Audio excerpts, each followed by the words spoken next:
Time is 7:04. I'd like to call to order the October 30th, 2025 Budget Committee meeting. All rise for the pledge. Pledge allegiance to the flag of the United States of America and to the republic for which it stands, one nation, under God, indivisible, with liberty and justice for all. Roll call, start Jim. Jill Eldridge. Charlotte Fife. Carol Martin. Lincoln Lavoie. Karen Quinn. Owen Fred Gray. Donna Davis. Susan Levinson. Jeffrey Morrison. Robert Kelly. Excellent. Public comment with any of the esteemed members of the not Nottingham There public. might be one way Way in the back, you in think? the back. Excellent. So we'll go to Q3 update as needed. So I know, Charlotte, you gave some updates last time, but I think there was still some questions. Be very well prepared. Okay. I'm afraid I apologize to everyone. And actually, there, to me, and Ellen may have more to say about it, but there were no concerning over expenditures or under expenditures for the third quarter. And, I think it's that last quarter that sometimes those annual bills come in. So things that look like they might be, gee, we've got a ton of money left in them, probably don't. So Yeah, Ellen, if you wouldn't pretty mind, much on track. just giving if there's anything extra to add other than Sure there is. so far looking pretty good. Sure. Of course it is. I apologize, I wasn't here the last meeting, I was on a family vacation, and I was expecting to be better prepared and give you something to have, but time escaped me, so. So just to kind of give you an overview, what I've given you tonight with the default budget includes the year-to-date expenditures up through October 27th, so you're gonna get a bonus Q3 review from me. It'll be 10 of the 12 months. So just to kind of recap, because we haven't talked about the budget at all in this setting yet, outside of the select board. According to year-to-date expenditures, we've spent about $4.46 million of the just over $5 million budget. About $126,000 of those expenditures we're going to see on the revenue side as reimbursables, either from planning and zoning applicant fees, engineering costs, legal fees that are reimbursed through escrows, but then we also had three rather significant insurance claims where we had the proceeds come back into the town.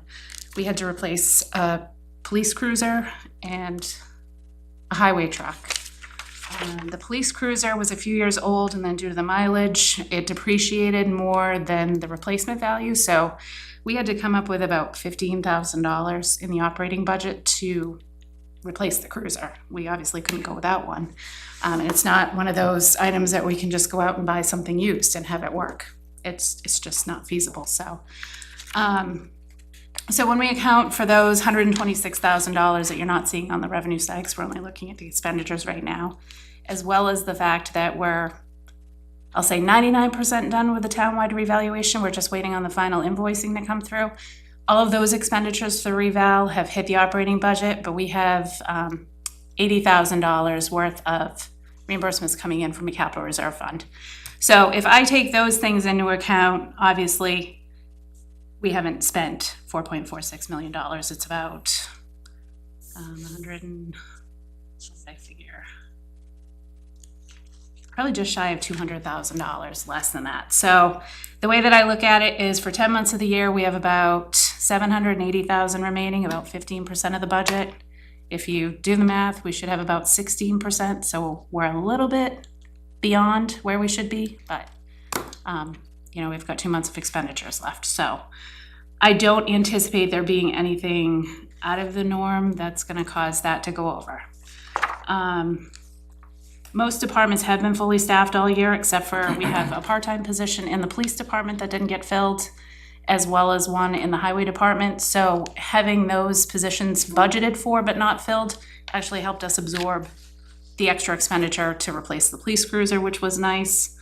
The select board also looked into the value of keeping our partnership with Stratford Regional Planning. We had a complete overturn in the planning board. I think 75% of the membership was new this year.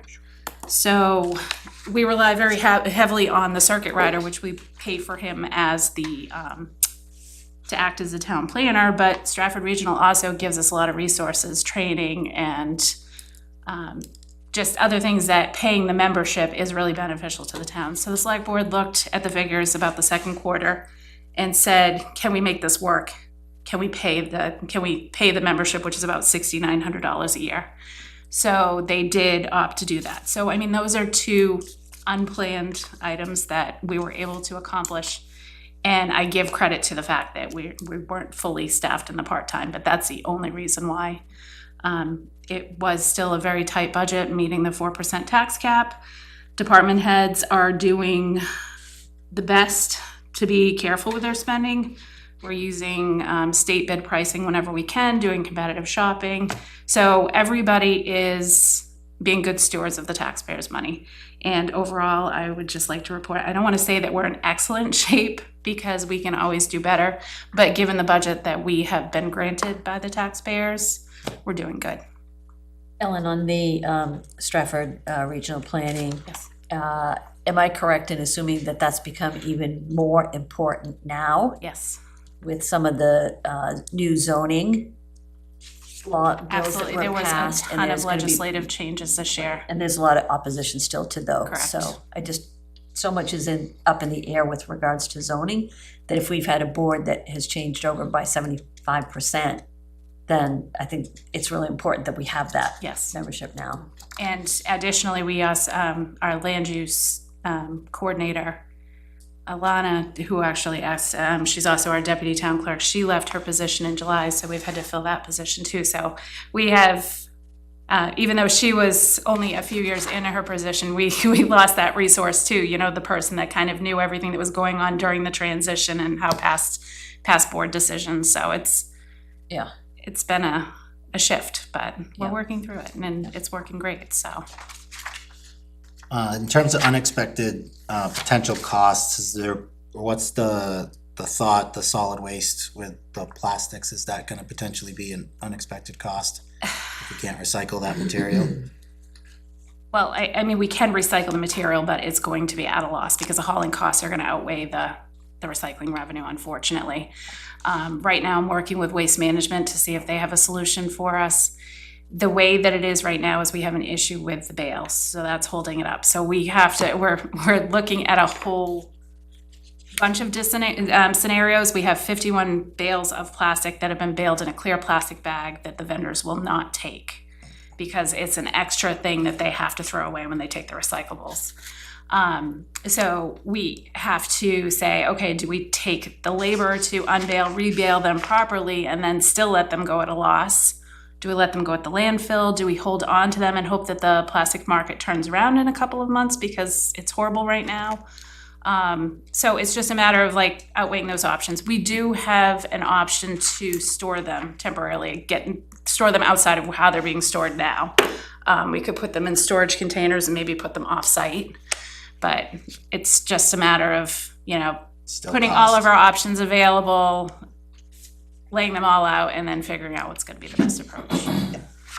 So I don't anticipate there being any additional cost because it's gonna be a matter of, we're either gonna pay to haul them and give them away to somebody that's gonna try to recycle them, to pay to haul them to the landfill, or to hold them and hope. Any other questions for Ellen on Q3? I don't know if this is specific to Q3, but I think under planning it was either legal or engineering. Yep, so those are the, What types of costs? if anything that has an OS next to it means that it has an offsetting revenue. Oh. So we have to, obviously, we appropriate a small amount, we just put a plug figure in there of about $500. The fees are dependent on how many applications we receive and what that might entail. So you not only have your applicant fees like the administrative costs, the advertising and noticing costs, the abutters fees, but then additionally, there might be third-party legal or engineering costs that are involved. So typically an applicant will post an escrow. So we expend it all to that one line item and then we see it on the revenue side. So that's part of the approximately $126,000 that I was talking about in the beginning. Just a couple brief questions. On the software licensing, I'm assuming that's all end of year billing. That's Correct. coming in, yeah. Yep. Avatar, which hosts our tax collect, building permit, and assessing software. Those invoices will be coming out anytime now, usually around December, and then the same with the software. And then it looks, the contract assessor, I assume that's based on an actual quote, and that's the final bill you're waiting for. The contract assessor is billed monthly, so we're missing the months of November and December. Actually, I think we might be missing October as well. I don't think we've been billed. What is the mapping? We're over pretty significantly. So we have, it's the town tax maps. We have those updated every year to April 1, which is the start of the tax year. And then it's also the online GIS software that you can utilize. We discovered, I think toward the beginning of this year, that there were 2 years worth of map updates that hadn't been sent to the mapping company. And we had to get those caught up. There was a lot of subdivisions that took place, so. Very frequent professional user, I thank you. So we are still working through, I believe we are fully updated to April 1 of 2025. So there were some additional costs that were expended this year just to get it to that point. We had to play catch up, unfortunately. Oh, and under town buildings, new FS building and new FS electric, those are way over. Yes. The new fire station building, we did have some unplanned maintenance items up there. They were having they had a couple of different situations with their garage door that required multiple service calls out there. So that's the bulk of the maintenance.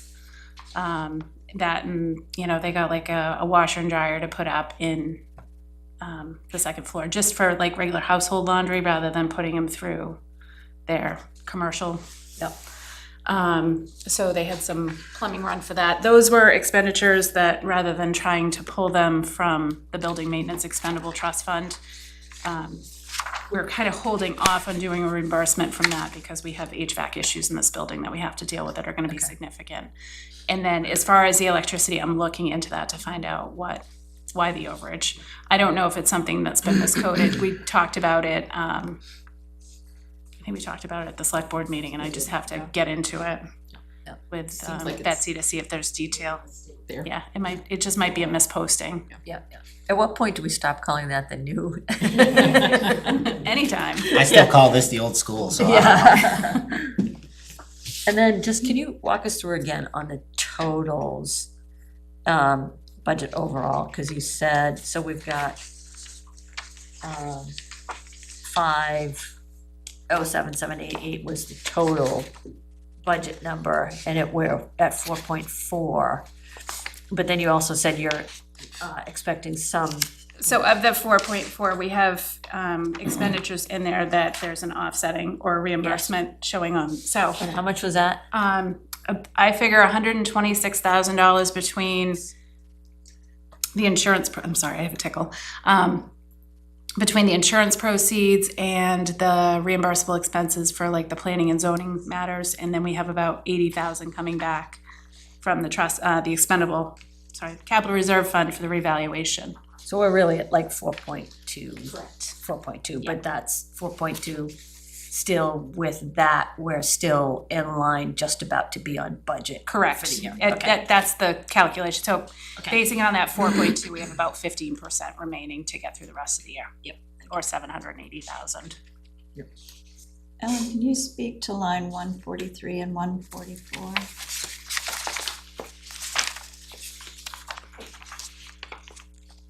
For the insurance, Yeah. workers' compensation and property liability. Yeah. So that is our, that's obviously contracted through Primex, they're our provider. And so it's based on workers' comp claims. It is pooled. It's a risk pool. Okay. And they give us the quotes for the year right around this time, so I already know what my projections are for next year, which unfortunately, I'm sure you know on the personal level, insurance is on the rise. Property jumped In all about aspects. 25%, it looks like. Yeah. 25 to 30. Jesus. I had one quick question. Did we ever figure out the Marston electricity last year? It was as high as a recycling center. We didn't figure out the source of why it was going up when the irrigation pump was off, but it miraculously improved. Corrected? Maybe it was on their end? You know what I mean? Like We're not glitch. sure if it was on their end. There is, I think there's 2 exterior outlets on the shed that could have been plugged into. The power wasn't completely shut off to the shed, so we don't know. I mean, somebody could That have was been there still, after hours. that's a lot of It power. was, yeah. Okay, But the heat we decided to deactivate the heater that was in the shed because it wasn't really well insulated anyways, and if the well pump was being winterized, there was really no need to The need heat the for it, building, yeah. so we did eliminate that. okay. All right, thank you. It doesn't look like any of the conscom expenses have really come in for the year. Are they not spending it, or they just haven't submitted, or lines 305 last page? I don't know if they have expenditures that they need to submit. They're usually pretty good about submitting them as they come in, so I just don't think. Oh, they- maybe, I'm sorry, my eyes are a little dim. It looks like they're zeroed out across, I'm sorry, for the most part. I saw a big line of zeros. Find the right sheet so I can follow along with you. No, I think I just didn't really Yeah, so they've correctly expended across both lines. 1260 out of the Yeah, 1810. I just wasn't.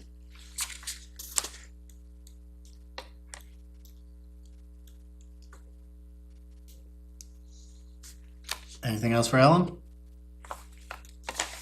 Thank you, So, thank you. appreciate it. Are we on the next item? Hold on, I gotta get back to my agenda. It's like I wrote it. Yeah, look at you, you are. It's like I put you back to back on purpose. Default budget review, so let's keep looking at the same thing. I tried to keep it on one document so we weren't shifting back and forth. Do appreciate that. I have not transferred any of this information over to the official default budget because the select board hasn't even reviewed this yet. So these are my projected figures. Hey, just for anybody who might be, I was just getting ready to go there. Thank you. For transparency, so your default budget is made up of the appropriations as voted in the prior budget cycle, less any one-time expenditures, plus any contractual or mandatory by RSA obligations. And that would be things that are out of our control. We offer New Hampshire retirement. We are mandatory enrolled in New Hampshire retirement for Group 2 employees, being the police and the fire department. So the New Hampshire retirement system sets their rate. We have to make sure that we withhold that amount for those employees. Obviously, we don't have much control outside of going out to bid for our property liability, workers' comp, unemployment compensation insurances. That window's pretty small, so the rates are what the rates are. So that's a contractual obligation. It's mandatory that we hold those insurances as an employer.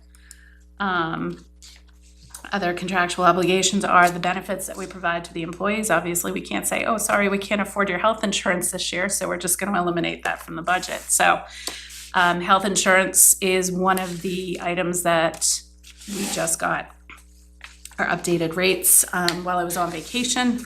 Unfortunately, the 2 plans that we offer to the employees, the higher deductible actually had a significant increase of 15.8%, where the lower deductible was a lower increase, but it's still significant at 9.2%.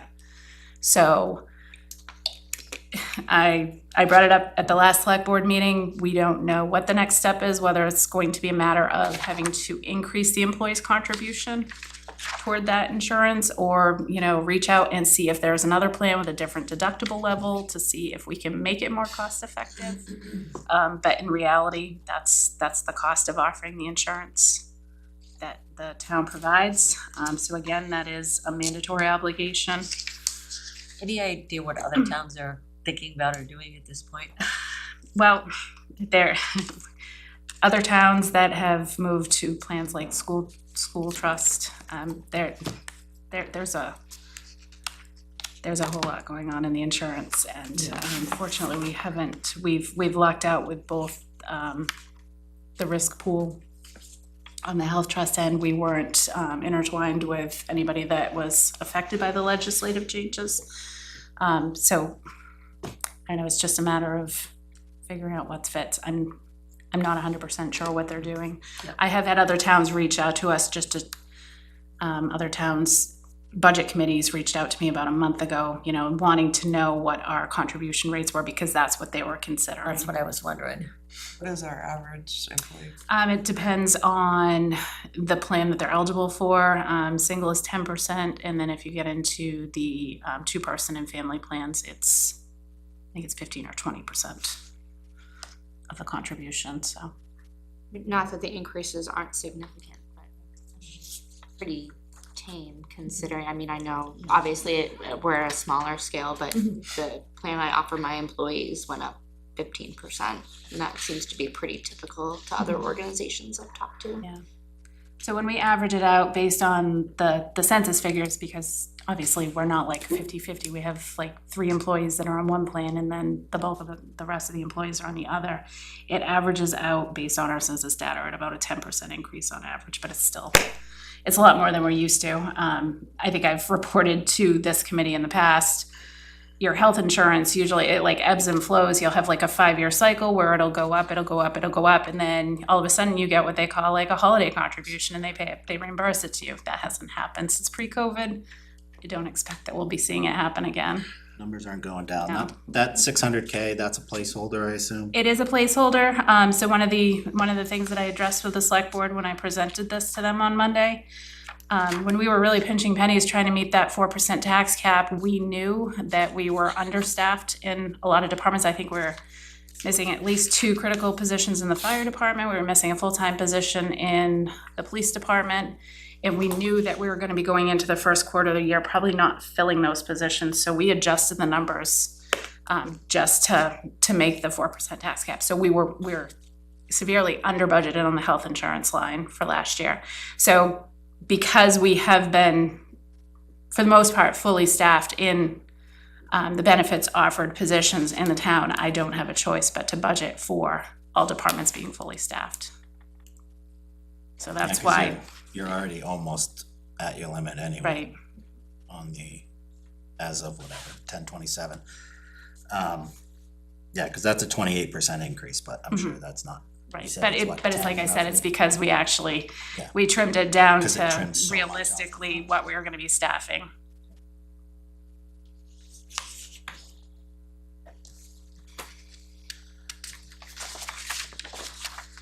So those are and that's really those contracts, the insurances is the add tos. The only thing that I could really take away from this is the $20,000 that we added in there for the revaluation. We try to add that into a capital reserve fund every year so we can save and not have it be an impact to the taxpayers when the reval year comes. But unfortunately, that warrant article was one of the ones that failed in 2024. So we had to raise it in the operating budget to be able to make it happen because we were 20,000 short of the 100,000 we needed. So that won't be in the operating budget next year. That's the only thing I could really reduce because there was no other one-time expenditures that I could find. That won't be in the default budget. It won't be in the default budget, correct? yeah, so assessing dropped about 20K, it looks like. Correct. And then the other one that changed that wasn't insurance-based is just the elections, and that's. Yes, 'cause we have and it's, 2 yes, this year, because it's a mandatory obligation. We actually have 3 coming up in or 3. 2026, and we only have 1 this year. So again, we have to have election workers, we have to buy the ballots. Other than that, it seems like everything's a one-time. Yeah. Everything else is staying about the same except for the insurances. Really one minor thing, Ellen, under elections, like, it looks like everything was increased to account for the additional elections except for postage. Was that conscious on your part to not increase that? Well, if they're doing absentee ballots, I believe.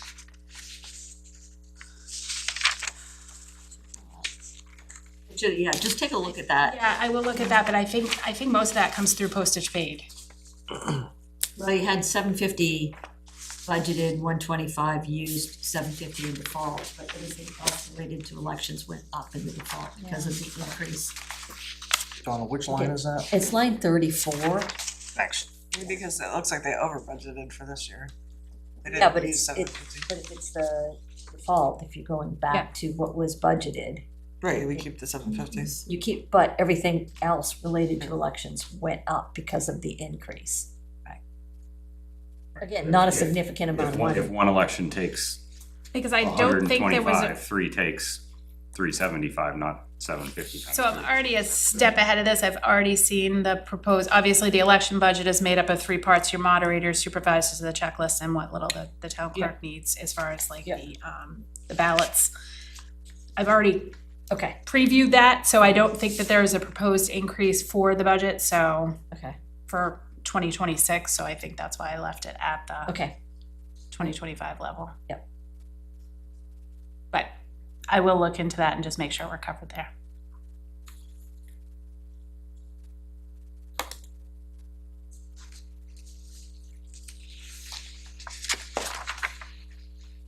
Any additional questions on town default? Excellent. I think that was all I double stacked you for, right? Thanks. Yeah. Now we're gonna make Mr. Corey come up. And just before I fully leave this seat, I do have the department split up between your next two meetings, and I will make sure that you have that so you can list them appropriately on your next agenda. Thank you. Okay, you're welcome, thank you. Thanks, Ellen. Good night. Good night. I know you get information electronically, is it, anybody like a paper copy? You did not see the default budget electronically. You did not? It was there, but it just Was didn't it? get, wasn't put Oh, on. I will give it Oh, to you. oh. Yeah, I think everyone probably. Yeah, if you wouldn't mind I passing have them no out, that'd problem, be probably great. easy to work up it. We're all sitting here. So, sir, I think that came through Oh, the we did, agenda. What was that, Oh, 2 days yeah, ago? I take it I was back. late on the agenda, so I held stuff up. Thank you. Thank you. oh, you're accepted. I saw. There you go. Did you email stuff to us? Ellen did. Ellen did a couple days It's in ago. my spam folder. Oh, you never saw it? 2-3 days ago. It goes to there's a group, a Google group or something we're set up through, so, Or maybe I just missed it. but that might be getting grabbed. Sometimes those group emails, Yeah, they the could. filters don't like them.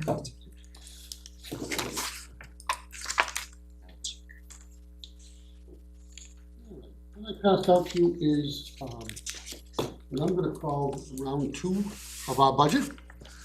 We have a ways to go, but we're making nice progress. I always start at in this case, the second last page. So right now, our default stands at 2.62%, which is line 381. Okay. And I'll just quickly. Our hundreds places are cut off, so, sorry, what was the line on the second to last page? 381 Perfect, thank you. and 2.62, Oh, you're reading the totals, I got you. okay?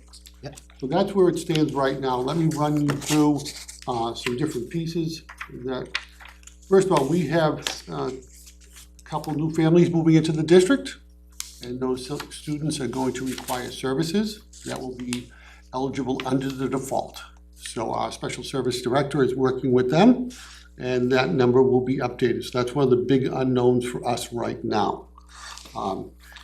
The other pieces we don't have, if you look down at lines 26 and 27, we have budgeted in a 5% increase for Dover and Co-Brown tuitions. We don't have their numbers yet. Once we do, those will become real numbers. As Ellen was talking about, health insurance, just like everywhere, it's one of the significant drivers. We offer, I believe it's 4 plans, and our average was 10.4% overall. So, you know, we are, in some regards, happy with that, because some of my colleagues are seeing 18, there are 26% increases. And then if you were in the other insurance pool, you received a direct bill. It's due for July. So like Rochester received a $1.3 million bill, Londonderry was 2.1 million, Concord was 2.1 million. And this is last year's budgets that we've already closed. So it's gonna be very interesting to see how they deal with that. Health Trust is has traditionally kept a little more in reserves. So that is why I think our rates were a little better managed, but still not great at all. Looks like dental went up 27. It depends on where that is. So overall for the teachers, that's a 20%, 27% increase. Which yeah, again, teacher. all our, yep, which is, I believe you were on line 10. Yes. Yep. So how come the health insurance, has that not been built into this? Cause you're not seeing big increases on that. Well, in the terms of the teachers' health insurance is line 8. Right there, it's a -3 because of changes from plans and different things. One of the very difficult things, as you may be aware, is the budget committee, working off information from 25 was very difficult. Building 26 is getting used to what's in 26, and trying to build 27 has been, I'll say, a slight challenge. But that's why I say this is a work in progress, and we will make, I think, strides. So wait, back ahead. to Owen's question, the dental Mhm. 27% increase, where does that come from? It comes from what we offer, So there's just a change in personnel? when they're personnel selected. changes and new hires, going from single plans to family plans. Yep. That's some of the drivers around that. So I guess I was just asking, the 10% increase or roughly, is that already in here or? Yes, it is. Okay. Yep. You know, everything's built in, and that default right now is accurate at 2.62, but there's some areas that I'm gonna review that, like I talked about, the tuition. Then going to,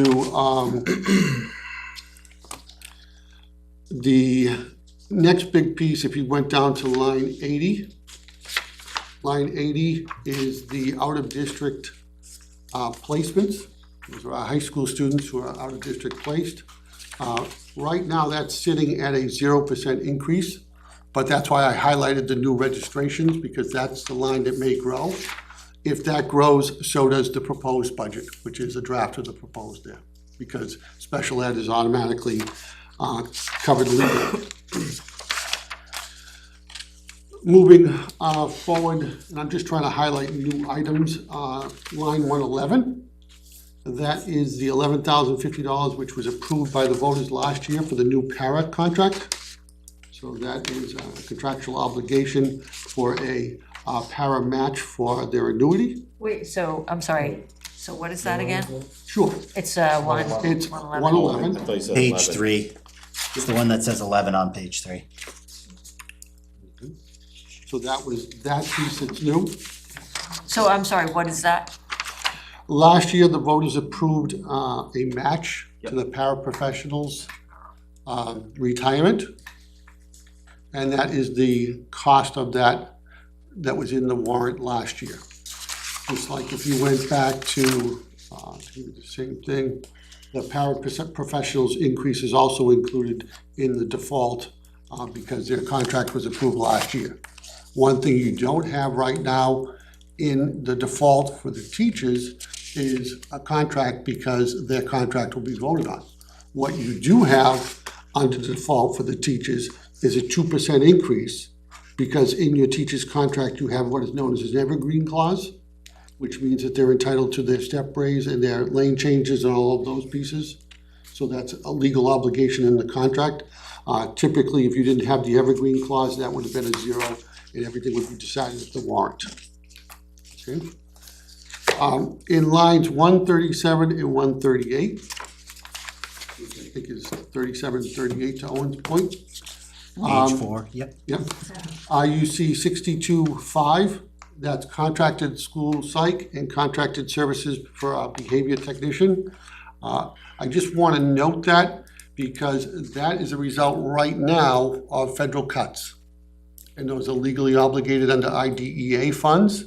So if those funds are not able to be funded through the grant, which we'll know more in the coming weeks, they will be in the proposed budget as well as the default. They've always been in the default, but they've been funded out of the grant, so that's the difference this time. Okay? Wait, Is Sure. Sorry, go ahead. Is that a separate grant or just a grant is all one lump, right? And the grant gets broken up? Well, this is the IDEA grant. The Okay, it's a individuals that special develop- Yeah, grant. so it's a special grant, it's targeted for special ed. We get IDEA, we get Title I, we get Title II, and we get Title IV. And each of those are pretty specific, and I'm happy to go through them if you like. They're fun, they're exciting. You know, but at the same time, the IDA is the one right now we're fixing cuts. And we're waiting to hear more from the state. We're hoping, we hear that it may come back fully funded. If it does, then those costs will be lowered and put back into the default, but through the grant. So it's been funded through a federal grant, Correct. which Partially funded, it was always allocated between the operating budget and the grant, because the grant doesn't cover the whole. Okay, but the grant came from federal government. Federal grant. If that ends, then you're hoping or thinking that partially might come from the state. in lieu No, of- the federal grant comes to the state, and the state funds us. Okay, Okay, so if it doesn't come from the federal government, it's not coming to the state, and then it doesn't. because Okay. it's special education, we have the legal obligation to pay to the taxes. Got it. Okay, And this was an education federal grant. it's IDEA, which is Yeah. special education. What does the IDEA stand for? Individuals with disabilities, and educational. Education, Act, Good one. sure, why not?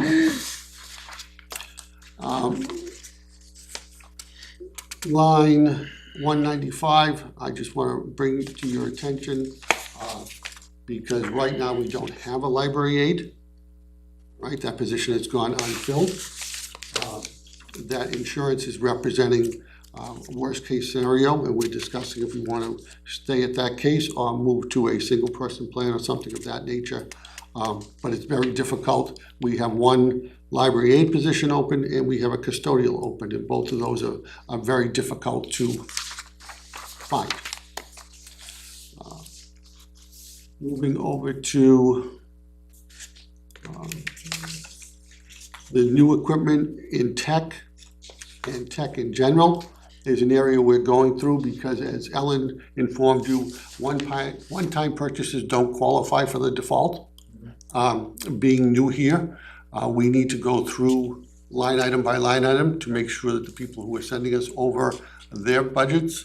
So both maintenance and IT are under further scrutiny for no reason than making sure they comply with the regulations around default. Okay, so you see those numbers, and that's really lines 224, 225, and 227. So we're looking at those.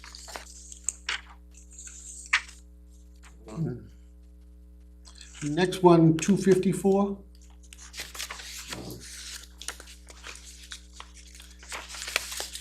This is 254, 257. Any line, Superintendent one? right, any line regarding the superintendent is still in discussion. I'm not taking health insurance and things like that, but at the same time, the board and I are working on what I'll say a long-term transition plan. So we're looking at what costs are assigned to the superintendent for a default budget should they have to move forward. So you're going to see those numbers come down, but those discussions have not been completed.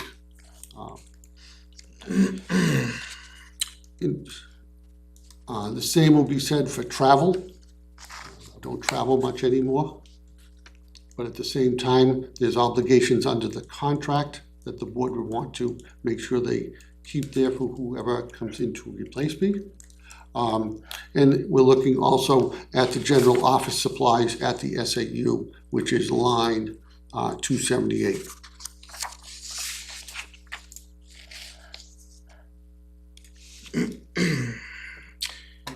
So, I know there are health insurance buyouts, so I've seen that on, I forget what page it was.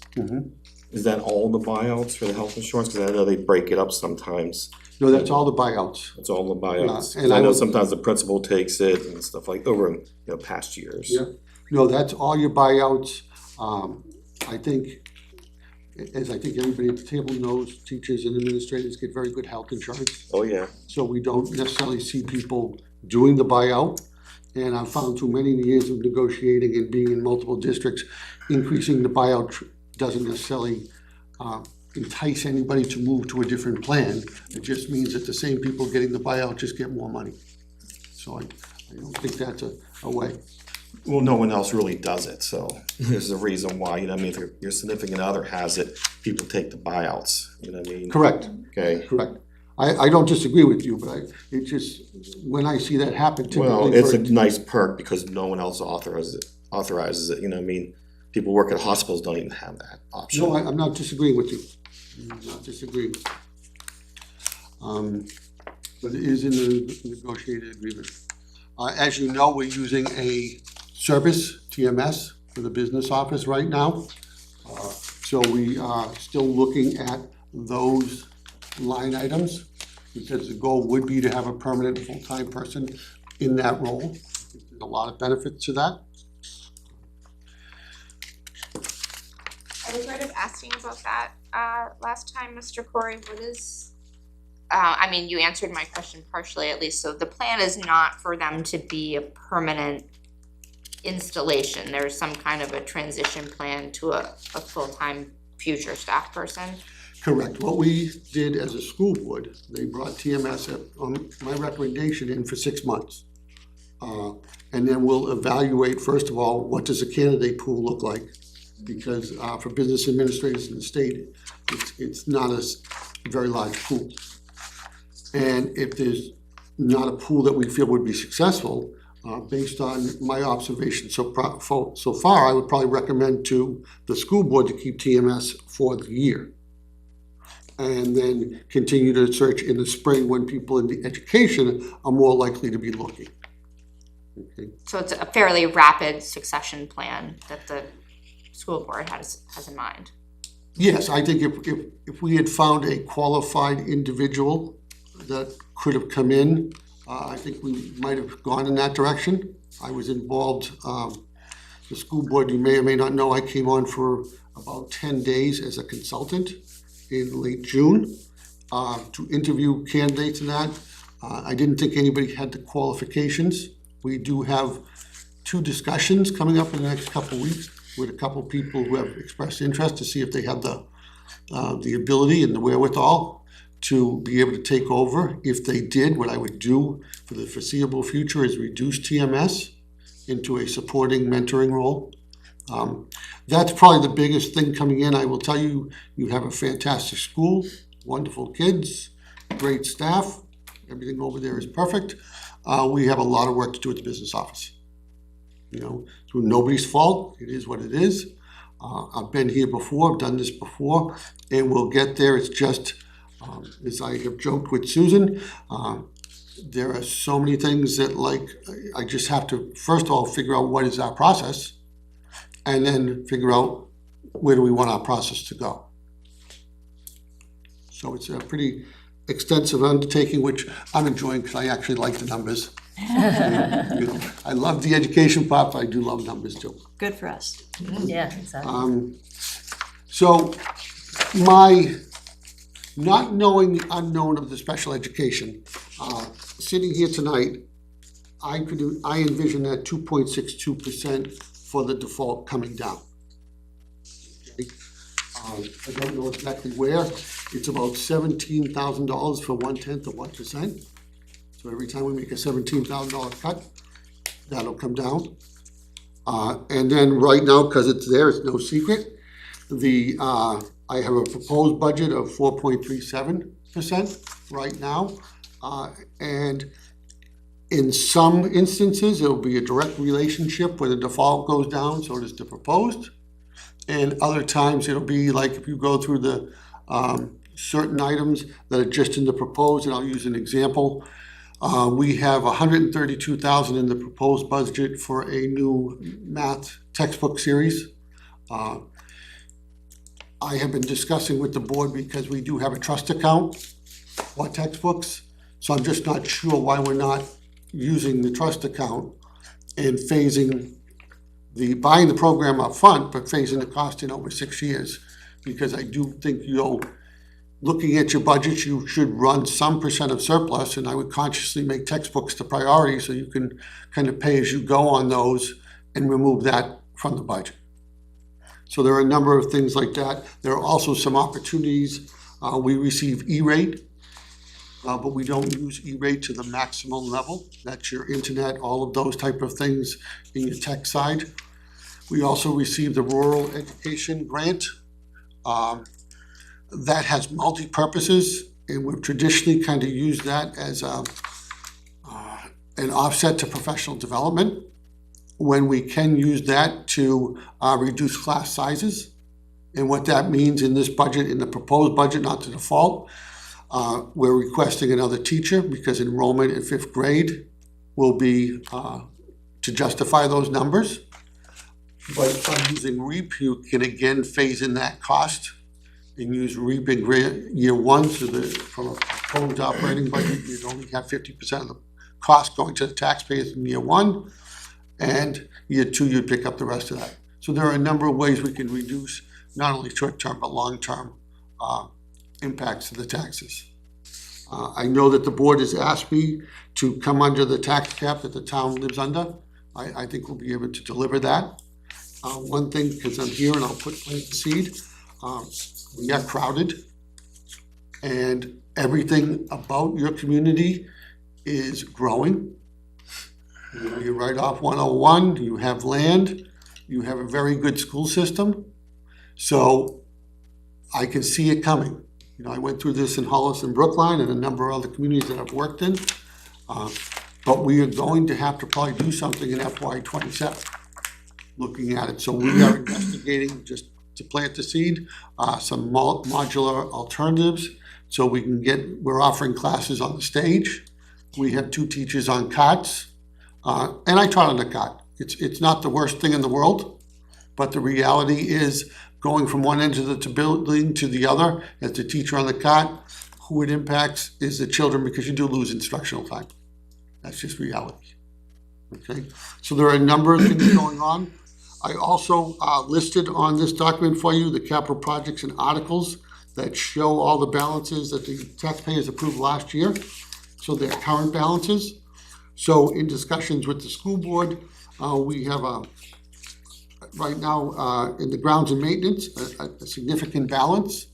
But if you look out in your CIP, you are planning to repave your parking lot in the coming years at an estimate of about $180,000.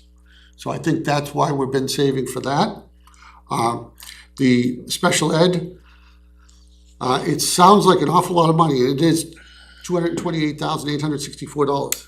But the reality is that could be one child's cost.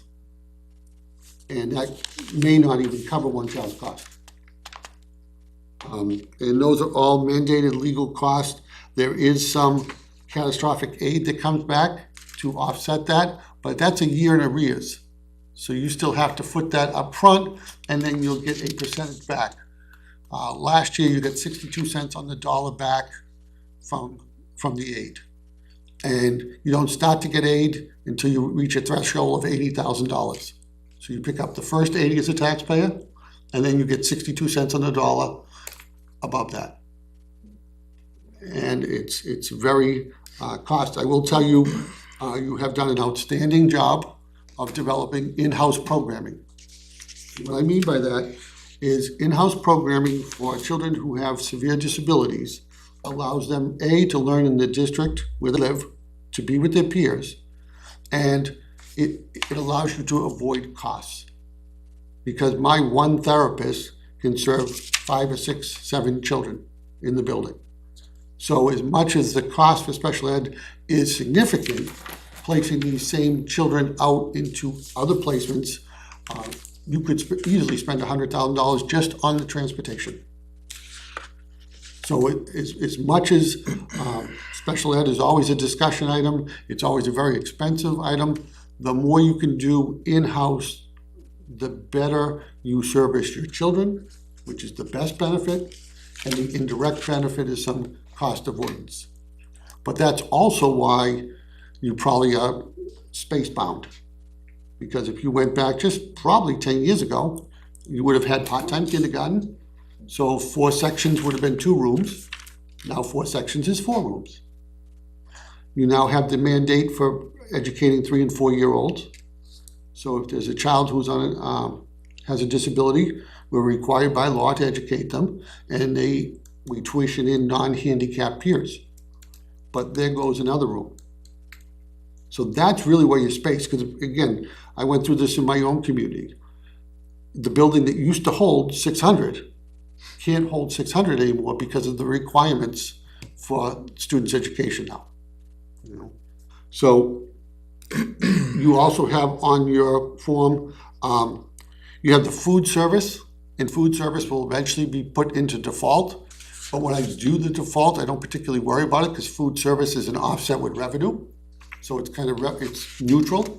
We are legally obligated to make up the difference if for some reason there isn't that. So there's that piece, and then the other piece that's still not in here, which are revenues that will be offsets, will be the grants that I talked about. And we'll be very specific with our targeting of those grants so that we'll know how they're used.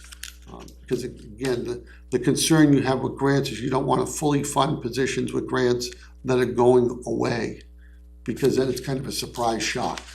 I'm more comfortable with the rural education. That's been around forever. It's targeting communities like Nottingham, like Brookline, New Hampshire, small rural schools that can benefit from those funds. And that's federal. Pardon me? Is that federal grant? That's federal, yeah. And did you address in this budget anywhere, your ideas for expanding class availability? I didn't in this budget, because at this point, I've been talking with the school board about some potential options. I can't envision having an option ready for voting in March, because I just don't think it will be as well developed as it needs to be, because you're looking at modular classrooms, brand new. You're probably looking with site work and everything. If you got them brand new, probably about $1.5 million. If you got them used, and when I used, I mean they are, I'll give you an example. There's a district in New Hampshire that has quite a few modular classrooms because they're doing major repairs in their buildings. Those will be coming offline. I had spoken to the board about those because that might have been something very cost effective that we should take a look at. But the school district and the company didn't want to break those down and to sell only 3. They're right now in groups of 18. So, but there's always school districts, and these are very portable. But I also want to do a study because we have a wonderful library space. But that library space may be best for classrooms because it's internal to the building. And it is cheaper, it's a fact, it's cheaper to build a modular library than 3 classrooms. So that's what I mean by I'd rather bring something in March of 28. Boy, I'm getting old. That's a good idea. 27. Well, this is 27. this is 27. This is 27's budget. So for you're talking about 28 budget. Yeah, 28 budget. Yeah. Yeah, we're talking about 28 budget. Yeah. We are looking at, can we do anything internally? You know, I met with the teachers today that are on cots, teaching on the stage, and they're doing a great job. They're delivering good instruction, but it's very difficult. And picture being a 7th grade boy taking a class on the stage in the cafeteria when there's a lot of activities of people going through. I know it wouldn't have been good for me. I'm always going to be, I'm like the squirrel, I'm going to be looking. So that history lesson, you know, I might miss something important. What's going on in the cafeteria while they're doing classes on the stage? Well, at approximately 2 o'clock, you have the after-school program coming in to set up, which is a huge service for so many of our families. You have the breaking down the last lunch, so your custodians are finishing the cleaning.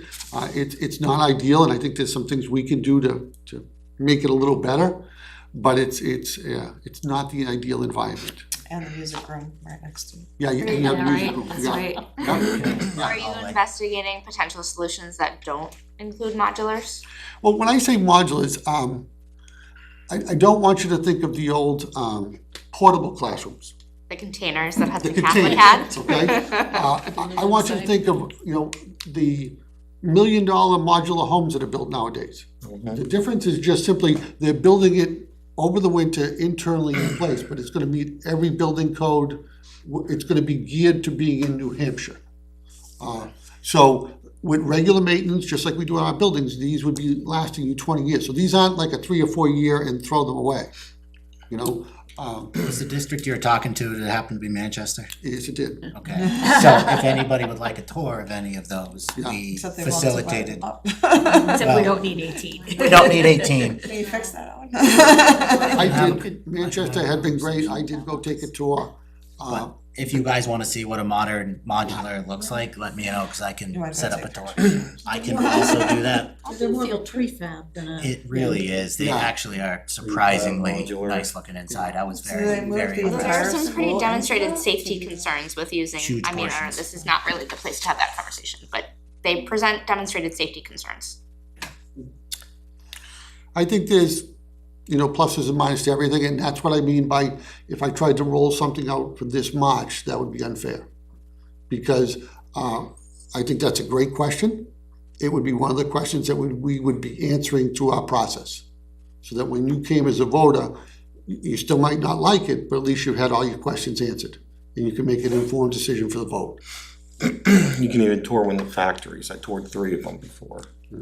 There's one in Pelham, one in Maine, and one in Greenland. So you can make an appointment, go, and they'll walk you through the facility, put a hard hat on and a vest, and away you go. So you'd be very impressed. They come a long way. Those facilities are pretty amazing. Yes. Are there costs associated with the planning piece that you need to add to the budget? With something that's like a good and realistic plan to this? The school board had done a number of different renditions and discussions. And then right now, I know the building market still seems crazy, but it is slowing. And the modular companies are more than willing to come out and invest their time in the hopes of getting the bid. So we had, and it's interesting, we have one company bidding twice, because one side of it is the used side, one side of it's the brand new side. And believe it or not, they're not connected to each other, even though they're under the same umbrella. So a lot more information to come. Right now, the school board has kind of switched into budget mode to really make sure that we're bringing forth the budget and the priorities. And our priorities are A, that teacher, B, the math program, and then C, after that, we can discuss anything else. Sounds like a prudent decision, though, to push off Yeah. for a year so that you come back forward with the right, best solution. And historically in New Hampshire, whether you did a bond or a lease, they don't typically pass in the first year. So if you look at the NASDAQ numbers, your big worries are like 27, 28. That's when you're gonna really, really feel the crunch, where you may be offering classes in your cafeteria if you weren't able to do a building project. Oh, sorry, yeah, a quick question. So, you wanted to add a teacher in 5th grade. What's the class size you're worrying about coming up? The 5th grade right now is 2 sections. So it's smallest group of children is in the 5th grade now. Every grade, 4, 3, 2, 1, and K basically support 3 sections. So this teacher would be added on. In terms of, if you were to ask the question about 2 teachers at grade 6, well, when you move into grade 6, you move into the middle school model. Right. So I'm doing more of specializing in science or history and that. And as a result of that, I'm gonna need that specialist there. And I have that on staff, but that I'm gonna move somebody out of, let's say, 5th grade or 4th grade. You can't make the 2 follow a grade. Correct. Not when you get to 6. I mean, could you? You could, but I don't think it's what the community wants for the middle school. So, how many teachers do you have and paras? Total? I'd have to get back to you. Okay. Yeah, I mean, I delivered a memo today, right? And I printed off 95, and I had some left over. And that was everybody in the building. So that's teachers, paras, custodians, food service. So I'm gonna guess I'm in the high 80s. And that's just a guess. high eighties for just teachers? No, for everything. Oh, okay. The I entire gotcha. staff, high eighties. Yeah. Some of and those are special ed teachers, so it's not just like Like three per six Is grade. there any open Seven are positions, case like para managers. positions open in the budget? Because they like to do that. There's one, Just the only library one. assistant is a para. We actually have two paras that we've been forced to contract for because they have to have special requirements. So we have to use an agency, and the agency fee is much more than we would budget in our budget. So last year we have in the notes 34, just the teachers. Right, and I'm guessing it's around that. I just don't know it off the top of my head. It was funny. I went to the building today. I still had struggled to find room 207. I mean, I came on August 4th, and I did my hours today. I'm like 300 and something hours that I've been here. Because for those of you who don't know, I'm fully retired. I'm part-time. I can work 1,352 hours a year. And what I've told the board and what I'm doing is I'm front-loading hours because this time of year is probably the most critical. Plus, it was the most critical to get to know staff and students. And then I balance that off by what I would call non-work days, but there's never a non-emergency day. So I'm always on call. And so far, so good. But I do think, and I am working with the board because part of my job is to work with the board to develop my successor and do a transition plan so you have a long-term superintendent that can take you hopefully through a decade. Yeah, I know you said enrollment was climbing. I mean, this is from past years. 2022 was 535 students. 2023 was 516. 2024 was 525. 525 is 536, but that's with the preschool, and only half of them are in there, so really only 519. Yep. So from 519, from 2022, you had 535, so I don't think it's climbing. No, what I'm saying is and I have It's the, just math, it's numbers, you know what I mean? right, but at the same time, I brought you, and I can give you it from NESDEC, the independent group that the school board pays for to do enrollment projections, which is based on future births, permits in the town, all of those things. And that's why I say 27, 28 becomes your issue. So if you're saying to me, next year we should be fine, I think that's one of the reasons why. Right, and the town of Nottingham paid for one of these reports before 1985, and I don't have it with me right this second. It showed the same thing, they all said, and it's not true. Well, I think, You know, you can't predict the future. of no, course. and I think historically Okay. what's happened in New Hampshire, which is a very valid, I would say to you, you will see growth stop, almost go to zero if the economy changes. Because that's what we've all been through. Because we are towns that typically have people come in for the companies that are in traveling distance to us. And once those companies start to constrict, we don't see homes moving, we don't see a lot of things changes. And I think everybody at the table has seen that in your time in New Hampshire. Yeah, just to speak to Robert's point, so I went to a conference last week for New Hampshire fiscal policy, because who doesn't want to do that, right? Exactly. And they talked about declining enrollment across the state and the fact that there's more deaths in the state now than there are births. But they also they talked about numbers that they use to estimate, you know, how your school enrollment is gonna grow based on building permits. And so my question is like, what do you use for an assumption of how many new students the school is gonna get based on new building permits? Depends on the size of the home. So if you're talking a 4-bedroom home, they're probably gonna be a conservative estimate of 1.5 students, believe it or not. But I don't disagree with you that New Hampshire's enrollment overall is going down. But I just came from a community in Brookline, because similar to Nottingham, has the land, has the wonderful schools, that is growing at a rate of 17%. Yeah, they threw out a number like for 100 new units, assume 16 new students. That was kind of a number that they were throwing out as a statewide kind of like benchmark. Well, we're just not having bigger families now. Look at how many aunts and uncles I have. You know what I mean? Correct, They had like right. 7, 8 kids. I mean, that was normal back in the day. Correct, yeah. If you look at a lot of the houses that I see in Nottingham going up right now, they're not super large. Right, Yeah, no, but if they're super large, or are they family starter homes, right? Are they the 1,800 square foot, 3-bedroom? $900,000 house now. I mean, that's where Well, we're at. that's a slightly differing thing, but. Different issue for a different day, but Yes. Yeah, but anything, I was just curious, is like, what do you guys what are you guys using for your assumption of how many, so if you look at building permits, not asking, but if you're looking at building permits, what are you using for the assumption of how that's gonna impact enrollment? Again, if you're looking at a building permit, it's a 4-bedroom home, they're talking about 1.5 students. So you're using that when you look at your projections? That's pretty much what NASDAQ, I like straight line projections once the kid's in school. I don't think you're gonna see a lot of growth from, K to 1, 1 to 2. Yep. I think you're gonna get your typical move-ins and move-outs. It's when you get new developments, you're gonna see, and again, I'm not saying it'll be a lot, but it's a fine line for a tipping point. Right, but remember, we brought preschool into our school now. My kids went through that school. We didn't have any, I wish we did, you know what I mean? Yep. No, and I agree. I mean, that's what I was saying. Because of the requirement of educating 3 and 4-year-olds, we now have preschool. But we were That's what I'm paying- saying, we're bringing that in.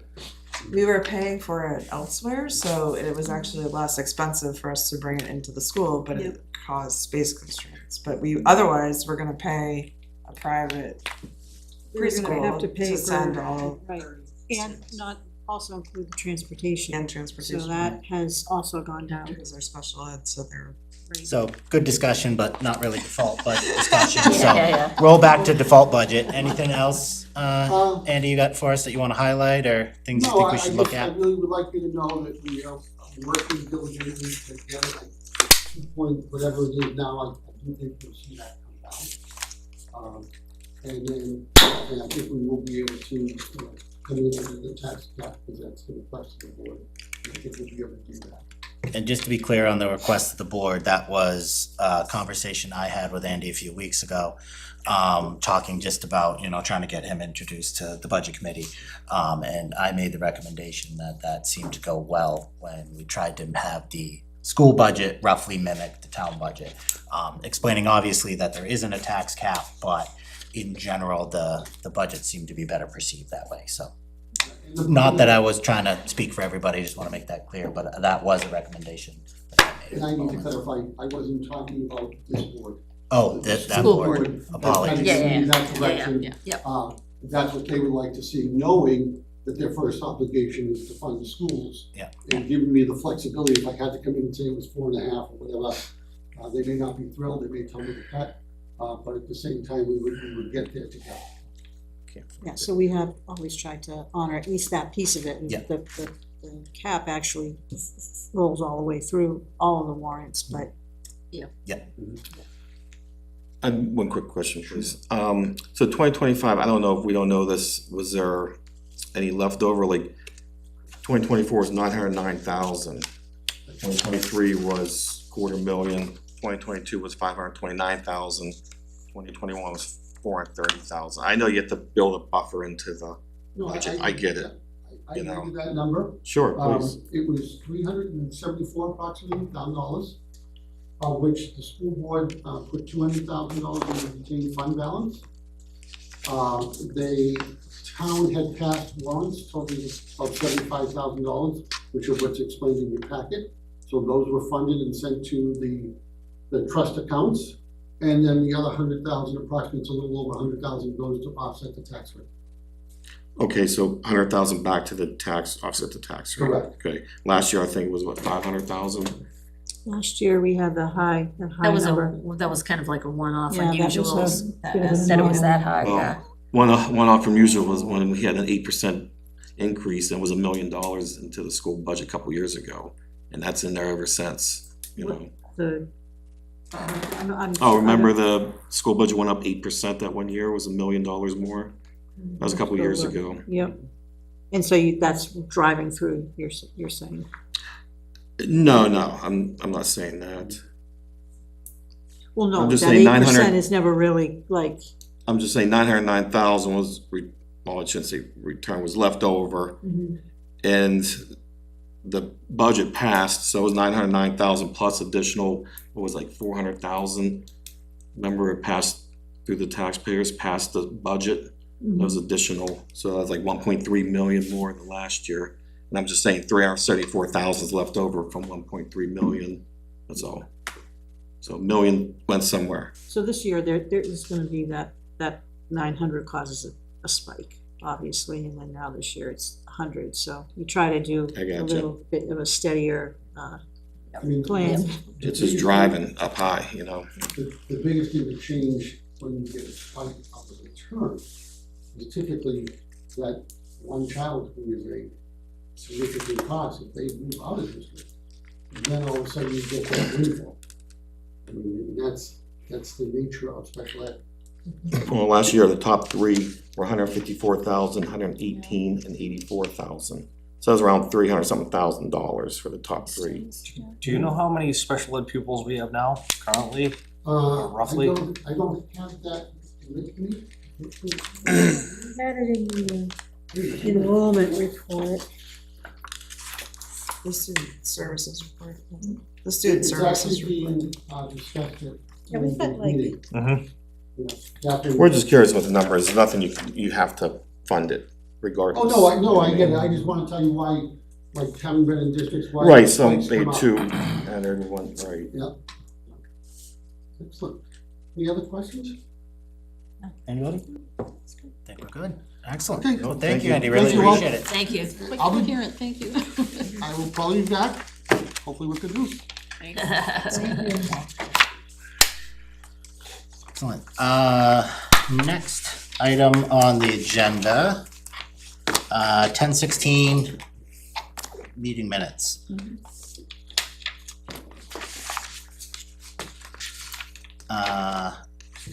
I obviously wasn't here. Anybody got The only thing any notes? The only thing I had noted was that we discussed adding the town facilities committee as one of the committee reports. Mhm. Wasn't reflected in minutes, but I see you added it grabbed to it in the the agenda, so agenda. that's fine. Okay. Yeah.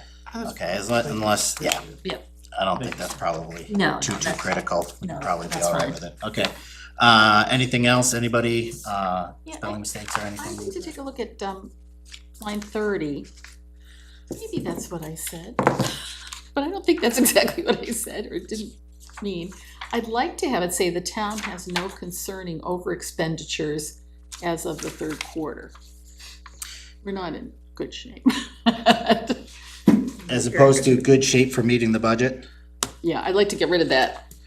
Get rid of is in good shape for meeting the budget. And replace it with the town has no concerning over expenditures as of the third quarter.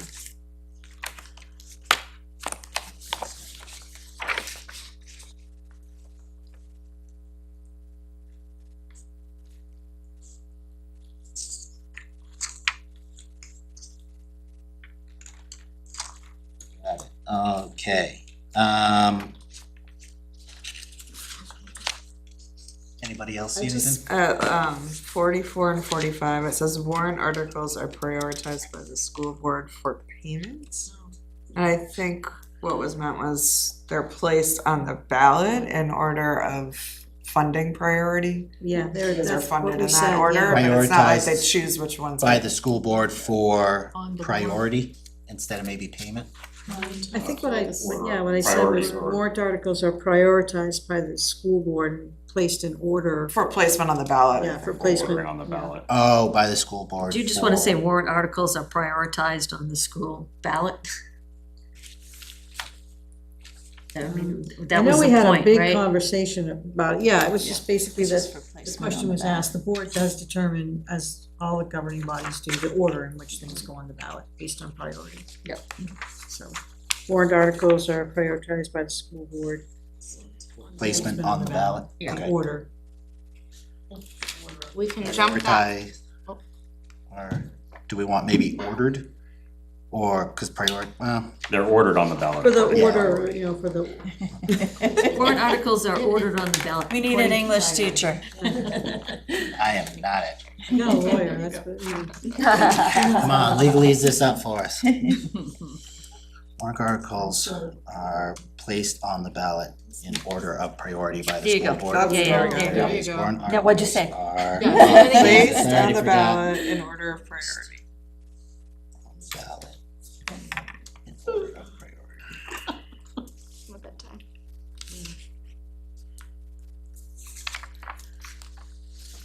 By the school board. Okay, perfect, got it. Okay, 971, if we can jump that far ahead, if I dare. Ms. Levinson said that they have tested the system. A little clarification might be helpful, the HVAC system, heating system, whatever we want. And it was the HVAC, so, throw HVAC in front of the word system, just to add a little clarity. yeah, Yep. I don't think I said pulled apart, it was, we were talking about, repaired. I think it said the pipes maybe were pulled apart or basically replaced. Replaced, I Yeah, think. Pulled apart, tested Yeah. the heating system. We could just call it repaired over the summer, which was repaired over the summer. Is that Which was repaired over the a summer. little cleaner, maybe? Yes. Okay. The test was successful.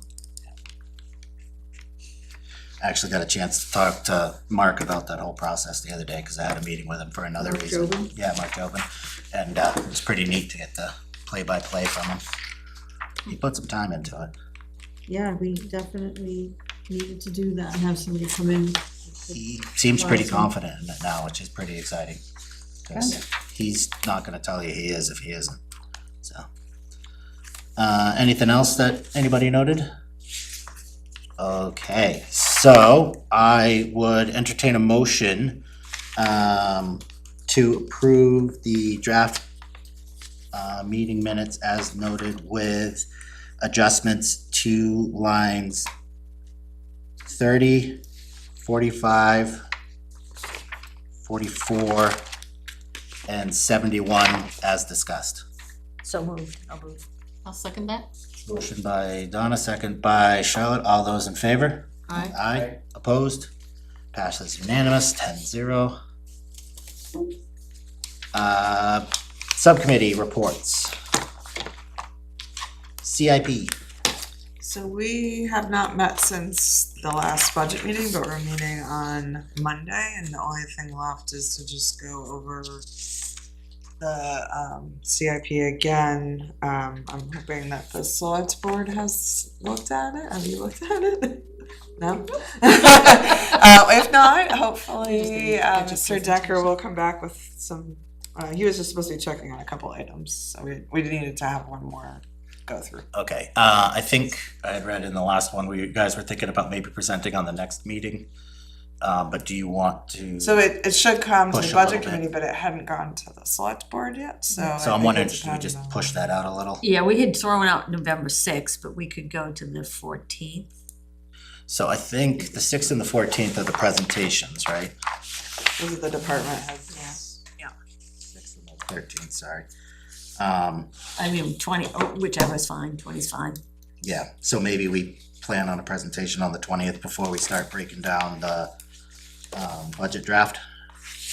On budget, Yeah, does that make sense? Yeah, I mean, it's not gonna be a 4-hour presentation. Okay, perfect. So I'll just make a note that we'll do So that for on the the 20th, 20th, yeah. Is that it on CIP? Yep. Excellent. School facilities. No new news. Sue would put me in contact with some people at the school. I had missed an email and missed a meeting back in September. Sue's brought me up to speed with the meeting minutes from that meeting. And I'm in the loop now for future meetings. Perfect. And they're just kind of looking right now, as you heard, about the modulars, about prefabs, and trying to put together some communication points. Excellent. And then the new, shiny new one, town facilities. Charlotte, is that You again. new again-ish? Yeah. Yeah, we have met once, we went over the police department, and we'll be meeting again November 6th, and that will be reviewing the police department findings. And then we will go on to tour the Grange, the old Grange building, which so many folks in town don't know where that is, it's almost directly across the street from the library on Stage Road, hidden behind large trees, and the old fire station. And we want to get in those before the snow flies because they're not easily accessible. So that'll be, even though it may not be huge priority of importance, we're gonna get in there. Is the next. Grange the historic? It has a lot of. It's got the historic does whatever have to it, things right? in Right now, it's sort of managed by the Historical Society, but That's it's what a I'm kinda town trying to say, yeah. building, and it is historic. Yeah, it's the one that, John Warren's mom opens like once a month, right? She- No, they that's, don't- that's right near the town offices, that's the Oh, we're- old that's- dame, that The looks old like Dame building. a Yeah. schoolhouse that kind of Yeah, looks like yeah. a church with a steeple. But the old Grange Hall was moved here in the 1800s, it's right across from Blaisdell and near the old town hall, which people also don't know where that is, but the SAU is there. And it's quite hidden, a lot of people drive by and have no idea it's there. We looked at it when we were looking at the SAU space. You walked all around? And there was Oh, a did you? lot, there's a lot of stuff in there. Yeah, There's a there ton are of old farm historic- implements. Yeah, and- I thought that's They what set up was a in little there. museum Yeah. inside it. Yeah. But so- I don't think But it's, it's a, but it's like it's a not- town. Nobody's ever The opened it. Museum of Dead Mice, right? Okay. Better than the Museum of Bats, which is what the That town is hall was true. for a while. It would make a great haunted house, just That's- saying. You guys could have just pushed right across the street. Exactly. Just saying. Does the old town hall get used at all, like the actual big room? Well, it's unheated.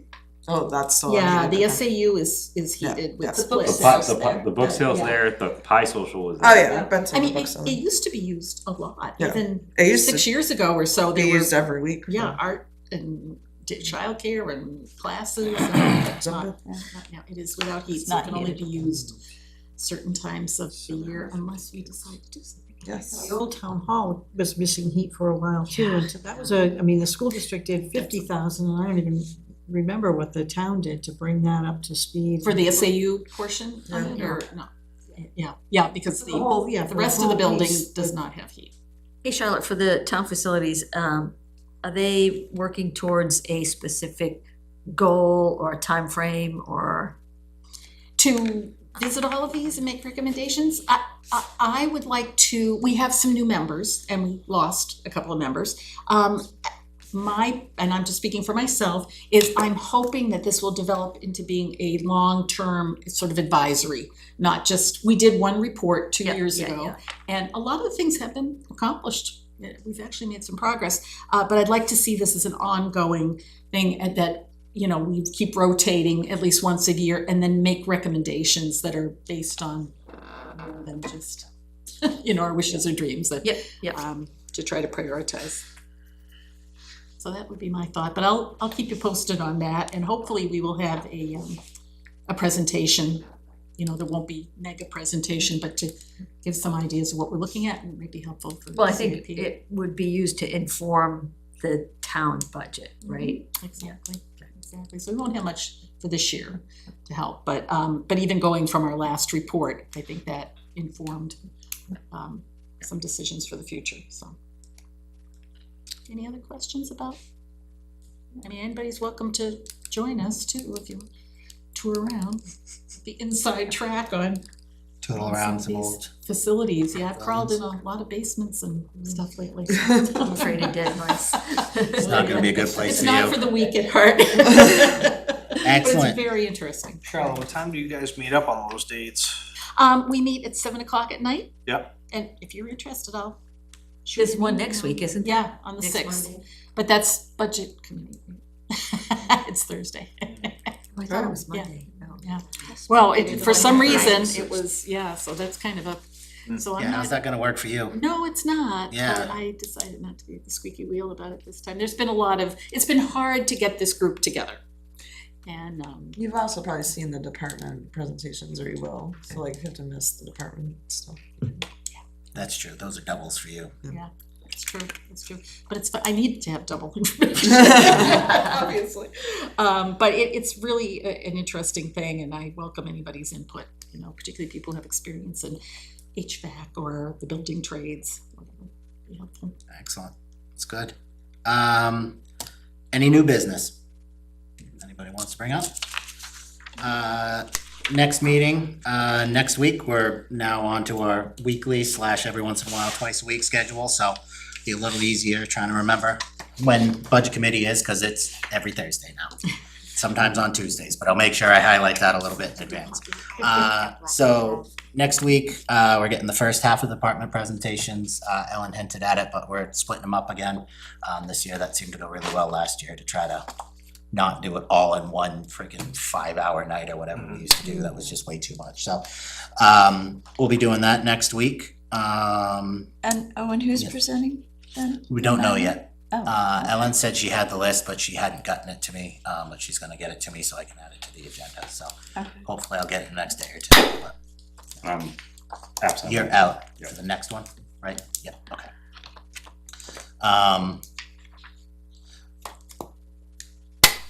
Yeah, never mind. So with that in mind, I'll entertain a motion to adjourn. I so motion. Motion by Charlotte, Second? second by Karen, we'll say, sure, why not? All those in favor? Aye. Aye.